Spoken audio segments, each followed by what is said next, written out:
Welcome to Divas That Care Network, everyone. My name's Amy McKenzie, and I'll be hosting today's show, The Wow of Women, where we feature remarkable journeys of women whose powerful and extraordinary choices positively impact people's lives on a daily basis.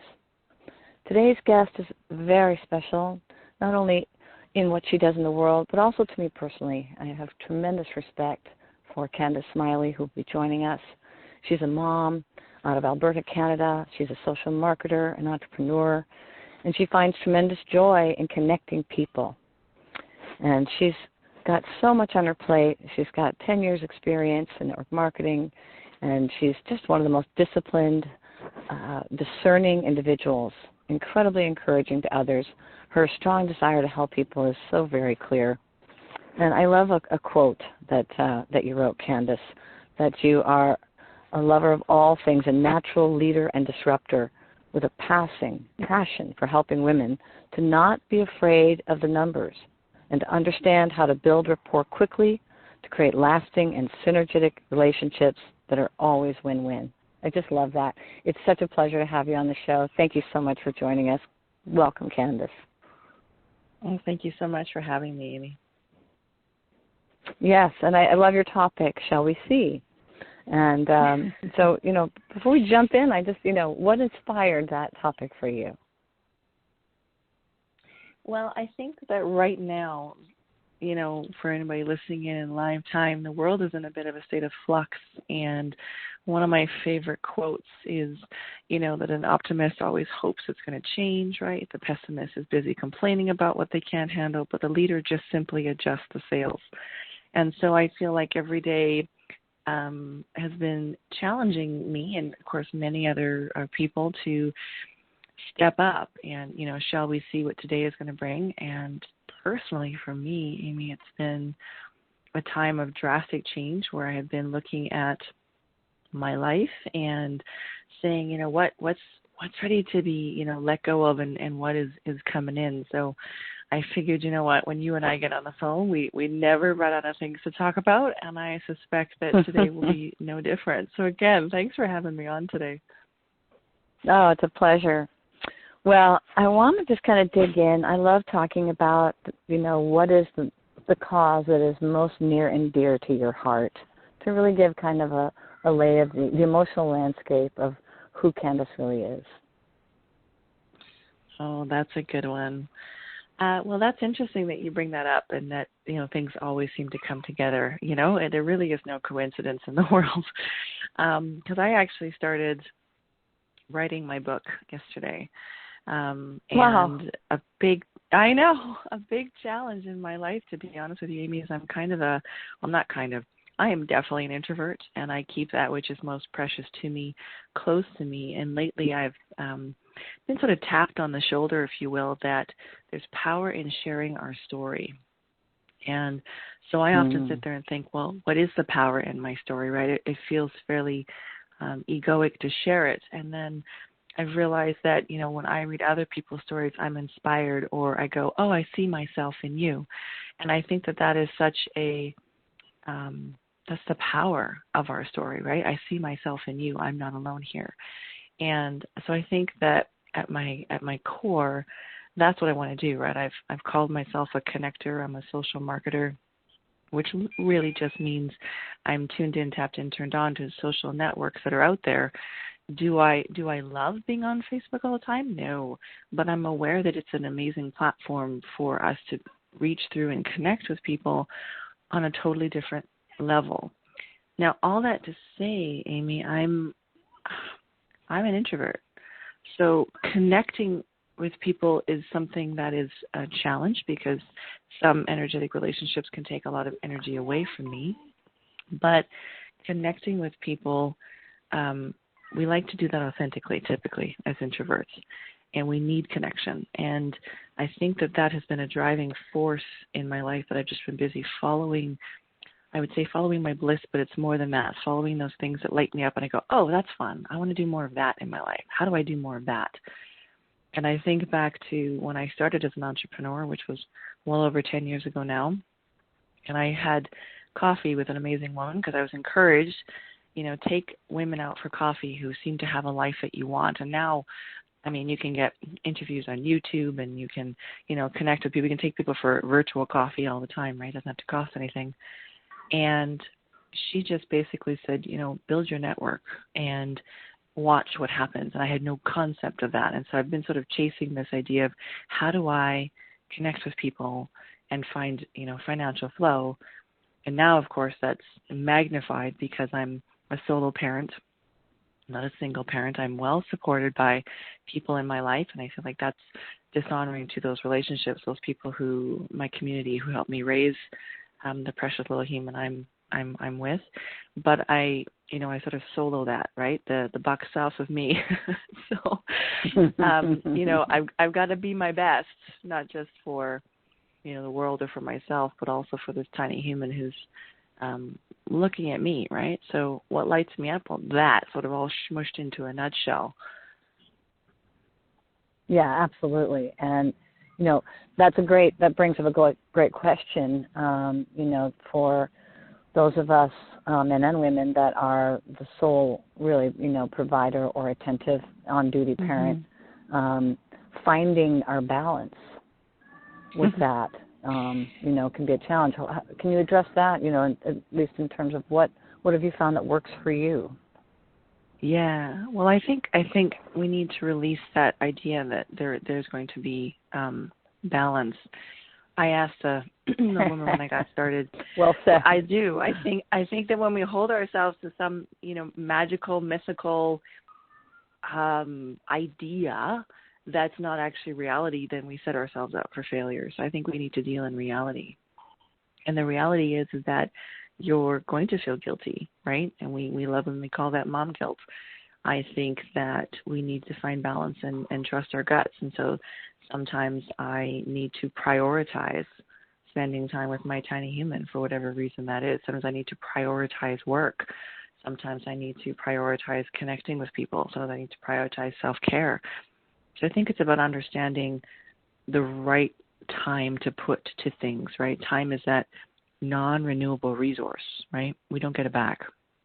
So it's about finding a sense of peace, I guess, in that we have to, I was going to say balance, so there's not a word, but we have to sort of prioritize those pieces. So for me, it's about scheduling.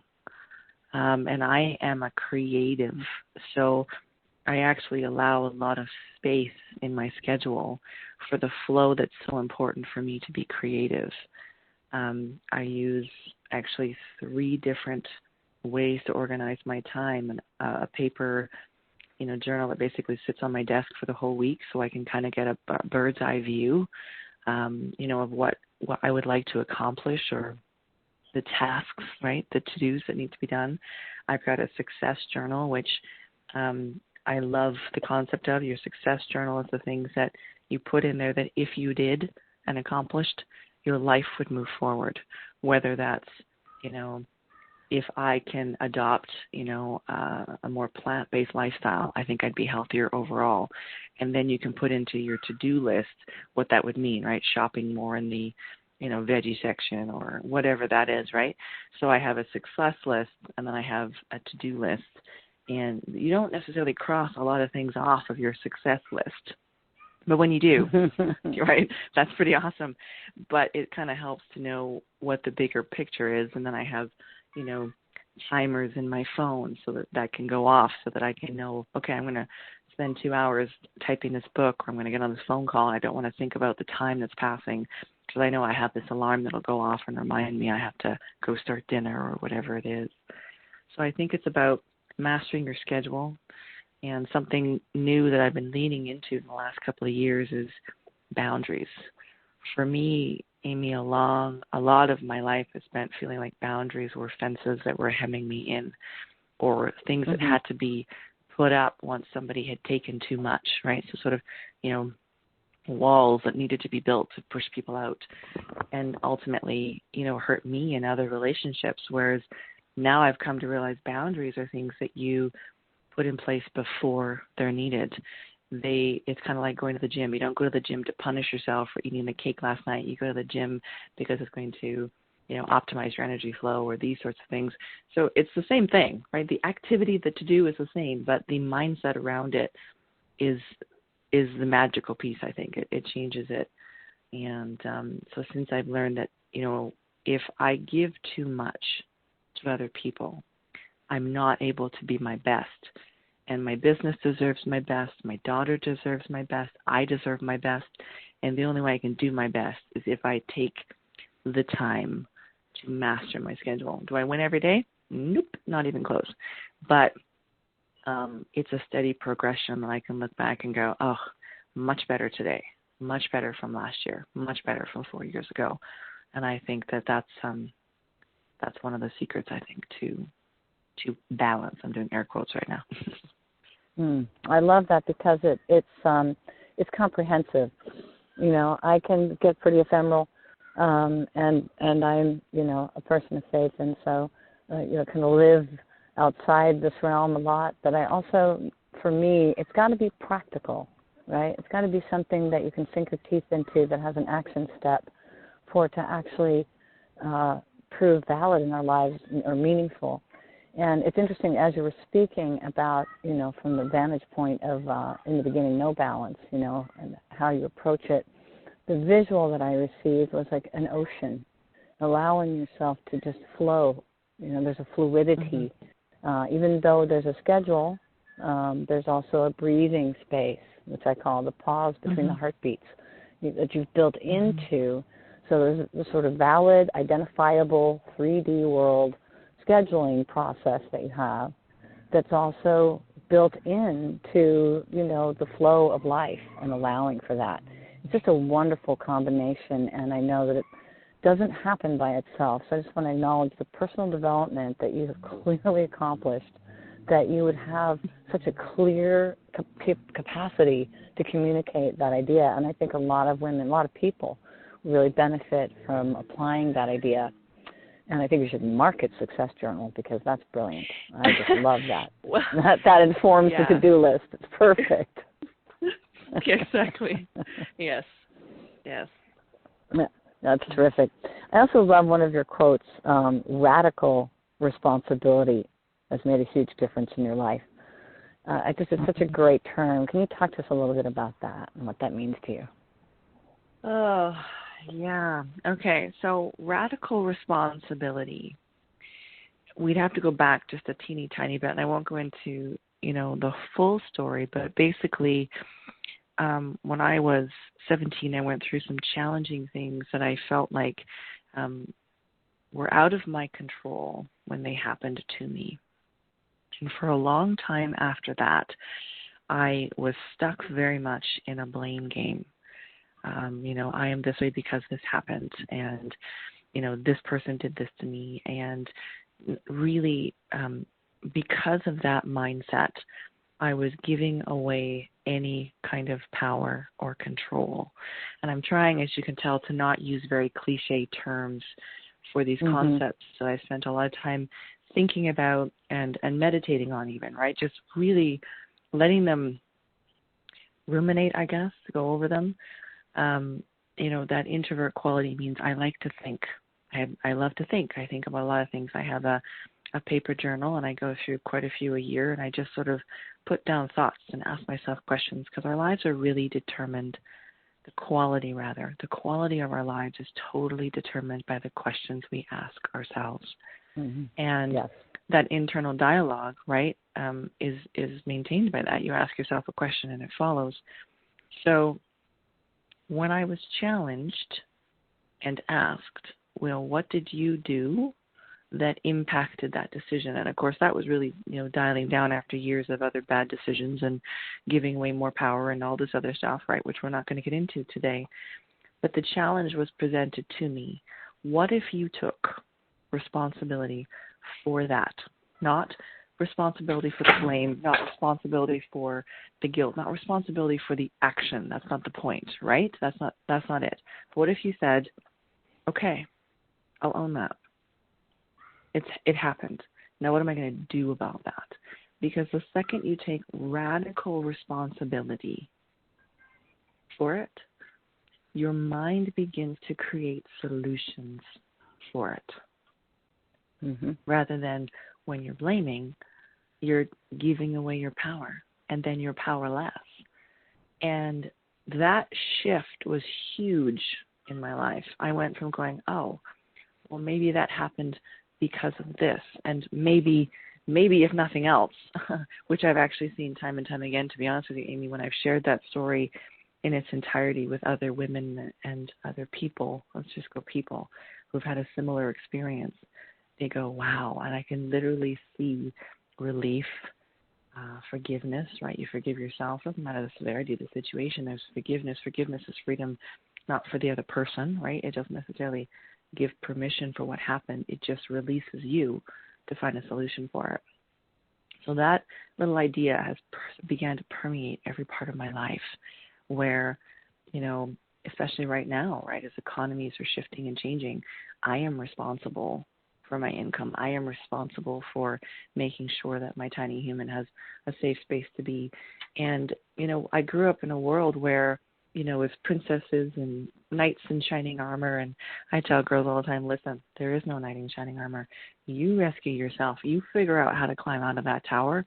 And guess what? That's when he shows up. Because it's the same concept. If I don't take responsibility for my happiness, right? If I don't take responsibility for my body, if I don't take responsibility for that piece of cake I'm putting into my mouth, then I lose all power and control. And the second you realize that you are in control and have control, you can't necessarily control the situation, but you control how you respond to it, that's a game changer. And for me, it brings a lot of relief because I go, oh, well, that happened, and now I can do this. That happened, that's okay. I can do this.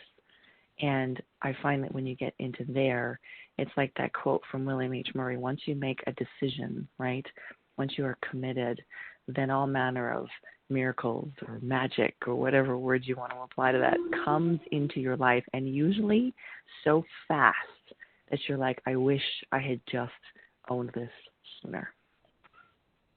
Right. Maybe even decades ago. Maybe even decades ago. Yeah, for sure. Absolutely. Yeah, that's wonderful. It's a very clear pictorial of the journey that we all share, I think. It's one of those, you know, kind of human principles that looks, no matter how different our stories are, very much the same in terms of the process of the journey and the outcome of having the courage to ask those questions. As I always like to say, we create ourselves in language. And so I love the way you put that it's the quality of your life is determined by the quality of the questions you ask yourself. And I think that, you know, we're not teaching that in school. It's not prevalent in our society. And so it's a real gift for you to bring that forward, I think, because it reminds us that not only can we do that, but if we don't do that, there is no one else that can do that for us. And so I just love that, be your own knight in shining armor. It should be a bumper sticker. It's great. I agree. And honestly, I think about, you know, I have been able to find love in my life, right, the way that I think a lot of women want to find, and men, I mean, that's a thing. But I only found that after I climbed out of the tower and said, I'm not going to get rescued, right? It's up to me. Mm-hmm. So I'm going to climb out of the tower, and I'm going to be my shining armor. I'm going to do that, right? I'm going to figure out what I need to do to be ridiculously happy. And I was thinking about it today when I met that person who's, you know, certainly adding to my happiness. I was wearing my favorite dress. I was dancing to one of my favorite songs, and I was in a space and a place where I was doing exactly what I wanted. And that's when that person showed up. And I thought, isn't that interesting? Because I think in my heart of hearts I knew that was going to be a thing. So, you know, to sort of, you know, follow that up, then I think it's important when you start taking responsibility. I took responsibility so that when I, you know, and this can be applied to business, this can be applied to your kids, this can be applied to your love life. When you start to take responsibility, then when the good shows up, you're ready for it. If I hadn't done the work, then, you know, I wouldn't have been ready for, you know, new companies or new businesses or being a mom or any of those things. And I think you just got to start where you are and then it shows up, and you're like, whew, good thing I started working on myself when I did. So I think that's part of it. Yeah, no, I think you're right, and I've always said, people can smell need when you're looking for someone else to complete you. You're not bringing the full measure to the table, and so I love that, and it makes perfect sense that you would be in your happy place. That would be the light that attracted your soulmate. I mean, it makes perfect sense, and I think that it's important to remember that because. Sometimes we feel lonely or we feel downtrodden. We all have gone through every phase. There isn't anyone who hasn't gone through every phase we all share at some point. Yeah. Right, whether they choose to live there or move through it is the only difference, really, right? And so I just applaud you for not staying there and as a young woman taking on what seems the scariest thing of all, which is to face that.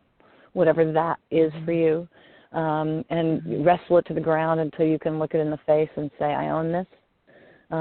But to me, what we fear, opening the closet, the skeletons, as they say, is far less frightening than not having done that and recognizing it on your deathbed, that, oh, God, I missed my life.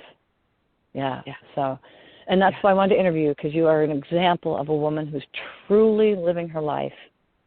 And that's such an inspiration. Thank you.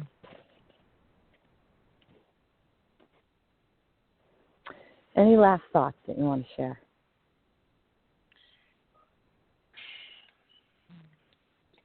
I was thinking about that because when I interview people, I ask them the exact same thing. What's the thing you want to leave people with? Yeah.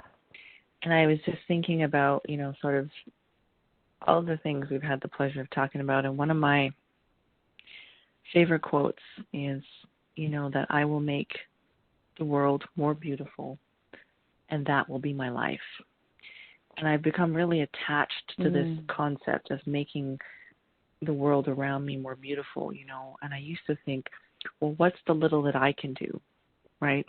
And then there's that, funny quote, right? Well, you think you can't do much, but then you imagine when you think about trying to sleep with a mosquito in the room, right?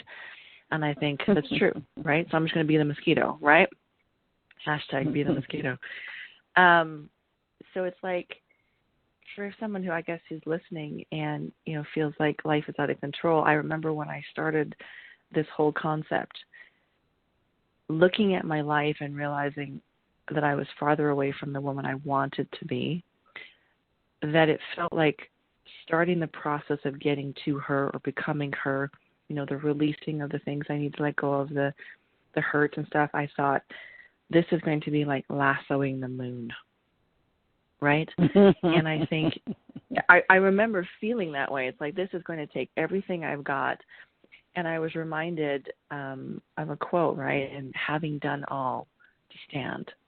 And I realized that all I needed to do was just basically draw a line in the sand and say, today I start. Today, just today. Today I'm going to just begin to not worry about, being that person or getting there. I'm just going to start. And how can I start today? And I think, for a lot of people, that's the hardest part, is getting started. And we overestimate what we're going to accomplish in a day, and we underestimate where we'll be in a year, which is why that success list has become so important, because I was able to put all of those, wonderful, weird, and wacky ideas I wanted to do, accomplish B, C, have, and then work it down to what I could do today. And I think that was a big thing. And I was willing to fail often, fail forward, and fail fast. So I've literally just been stumbling my way forward. And that's how I feel, and it's not until I do a call like this, I think, oh, okay, maybe I am farther than I thought I was. And that's something I need to be better at, is celebrating how far I've come from, right? Celebrating, I'm not afraid of the numbers, which is, we as women hate to look at where we are. We as people hate to look at where we are because we don't like it. And I think that was a big part of that, taking radical responsibility. You got to know where you are. You got to look at your current schedule and go, this is chaos. You got to look at your, the number on the scale and go, I don't like that. You have to go there. And then once you go there and you sit with that awful, yucky 8 seconds of, ugh, then you go, what can I do to make it better? What can I do today? And that's the question piece, right? Not how did I get here? Mm-hmm. That will keep you stuck because your brain will bring all the reasons why you are here. When my marriage fell apart, right? How did I get here was the wrong question to ask. How do I move forward with grace and kindness is a much better question to ask myself. And it can be feel really weird and tough to ask those questions. And so, for the listeners, you might need an accountability buddy. And I had one of those in the beginning when I started this. And I would literally reach out and text her and say, I'm telling myself a story that's not empowering me right now. Help me tell a different story. And that's really what you're going to do here, right? You're trying to tell a different story. And we started off there, right? We hear ourselves in each other's stories. So what is the story you're telling yourself about where you are today? And how can you tell yourself a different story? And this friend of mine would text back, what's the topic? And I'd say, my love life. And she'd be like, okay. And then she would give me a couple of sentences, I'm so happy and grateful today that, or she would start to tell me a story. And then once it was started, it was easier to begin to tell myself a different story. So I think the thing I want to leave our listeners with is, how can I begin to tell myself a different story today so that I begin to create a life in my mind and in my heart that is where I actually want to be? Because we do create our world with our word. We do. And the word starts in our minds. Well, that's beautiful, Candace. And again, actionable, which is very, very, to me, instrumental in actually inspiring and affecting change in our lives. No surprise that this was a just extraordinary interview because you are an incredible person, and I just appreciate who you are and what you're committed to in the world. People can find you. We'll have your links connected to this interview, because it's, I think, as you did, right? Go have coffee with the women that, you want to be like. And, right? So thank you for being willing to share so authentically and vulnerably for those people, young or old, that are ready to take their next step. It was invaluable information. Thank you so much. Thank you, Amy. So in closing, I do want to thank our remarkable guest, Candace Smiley, and all of our listeners. Thank you for being here. I also want to thank our producer. The founder of Divas That Care Network is Candace Gish. And in honor of how far women have come, Candace redefines the word diva to mean a courageously self-assured woman, which, Candace, you certainly are. The Divas That Care Network is a community of like-minded people, and one that offers women of all walks a platform for sharing their voice in the world. We invite you to join us. Visit divasthatcare.com. You can listen to other intriguing, inspiring stories, and you're also welcome to add your voice to the conversation. Thanks for being with us today, everyone, and we'll talk to you soon.